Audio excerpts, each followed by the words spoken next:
شیرشاه عزیزی یم د نن نه تقریبا 40 کال وړاندې د وردګ ولایت د چک ولسوالۍ په زمانخیلو کلي کې زیږېدلی یم. لومړنۍ زده کړې مې د حضرت عمر فاروق په عالي لیسه کې پیل کړې.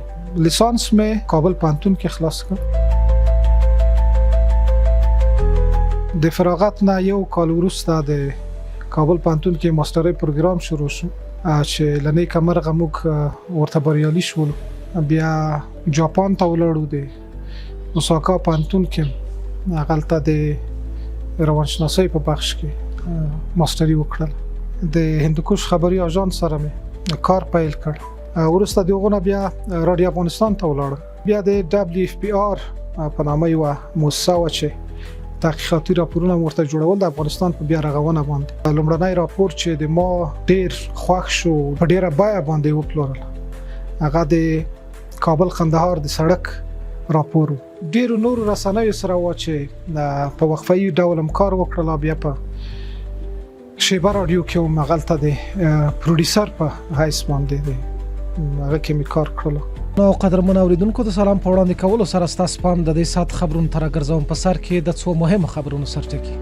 کلیت کې ډیر وخت تیر کړل. هغلته په تحقیقي راپورونو، په اقتصادي راپورونو، په سیاسي راپورونو کې ډیر څه زده کړل او بل اخر هغه مسؤلیتونه موږ ته د غاړې شو. ډیره مننه کوم چې خپل قیمتي وخت مو د کلید رادیو اوریدونکو ته ځانګړی کړی دی. سلامت اوسئ. مجاهد صاحب، دا څو میاشتې وشوې چې له کابل څخه کندهار ته تللی یاست. راته ویلی شئ چې له کندهار څخه مو چارې او کارونه څنګه سمبالیږي؟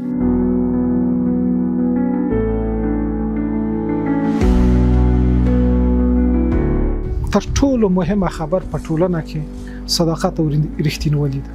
د یوې دروازې نه هدف ته هیڅ وخت باید سړی داخل نشي. یو هدف 100 دروازې لري. یوه دروازه چې در باندې قلف شوله، خلاصه نشوه، د بلې دروازې نه ورته راشه. نو هیڅ وخت باید هڅه پرې نه ږدي، تلاش پرې نه ږدي.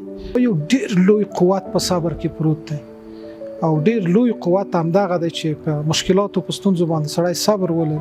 نو یو دا چې د ښوونې او روزنې په برخه کې د نویو میتودونو په برخه کې چې کوم زده کړې ما کړې دي، غواړم دا اکثره ځایو کې په اکثره کتابو کې یا ما نه وي لیدلي یا نشته یا لاسرسی ورته کم ده. یو کتاب ولیکم تر هغو وخته پورې چې ساه مې په بدن کې وي او توان د درېدو لرم، د دې ملت بچیانو ته د تدریس په برخه کې خدمت وکړم. د افغانستان هر وګړی د نوي عصر او پرمخیون په ټکنالوژي او علم باندې سمبال وي.